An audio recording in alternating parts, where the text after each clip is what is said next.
Ride on.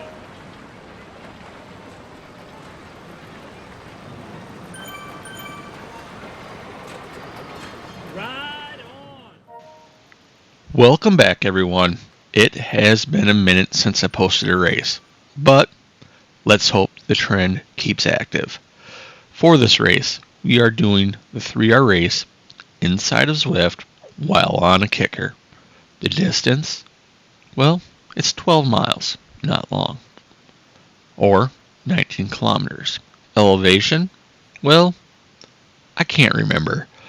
For any of you new people out there that have never seen these races, well, they're not like traditional races, where you start out kind of in a casual pace. It's go time from the start, and if I'm not at threshold, I am playing catch up in the first quarter of a mile from the past races, like a half a year ago. They start out this way and calm down a little as the pack breaks apart.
We're nearing halfway now. The current power has been bouncing all over the place, but averaging right around the 218 watts mark, a little below 2.5 watts a kilo.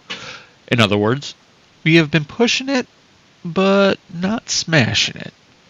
If you look at the elevation graph on the top right of the screen, you can see a hill is coming. I'm guessing the pack is around 20-some people right now, and I know it will split on that hill.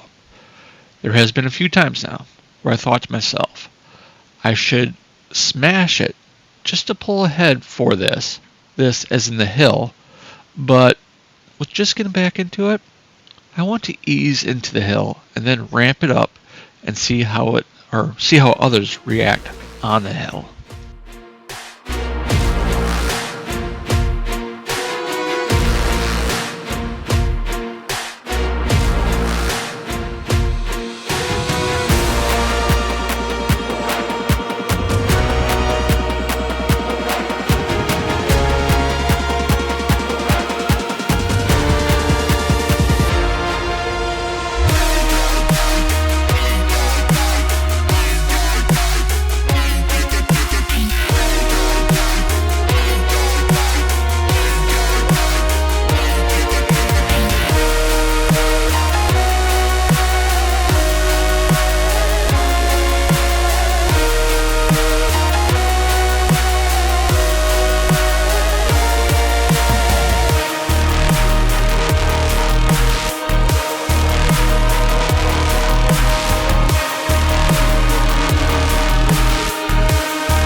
coming over the top now, right around that 15th place.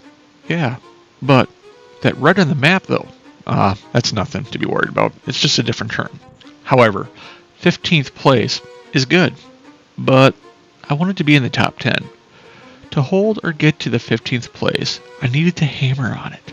For this hill, I had to ramp the average up to 289 watts with a max of 419 in just under a Zwift mile. There will be a guy coming over the hill with me. I kept on it. I believe so did he. But I thought this dude would have came around and helped. We'll speed it up here a little bit to this point where I even lit it up an unnoticeable difference to let him around. And did he do the same? Well, he did come around, but he never pulled. He just, I got kind of mad at that. But anyways, eventually on the downhill, we came close to another rider, and with what this guy was just doing here, I think it's going to try to sit in my wheel for the rest of the race. I needed to create a break, which I did. When doing this, I averaged around 400 watts for a few moments with peaks well into the 500s, if not more. This did end up creating a nice break from this guy and the dude we just passed. However, towards the finish line, I was watching the gap on the right. It was sitting at almost 7 seconds with a gap, and it started to come down. I had a feeling this was going to happen. To make the most out of this, I pushed the current power up a little. This way, if they did catch, I will still have enough gas in the tank to outsprint them at the end. But anyways, I wanted a top 10. I got a 13th out of 48 people. And just getting back into it, well, that is an accomplishment.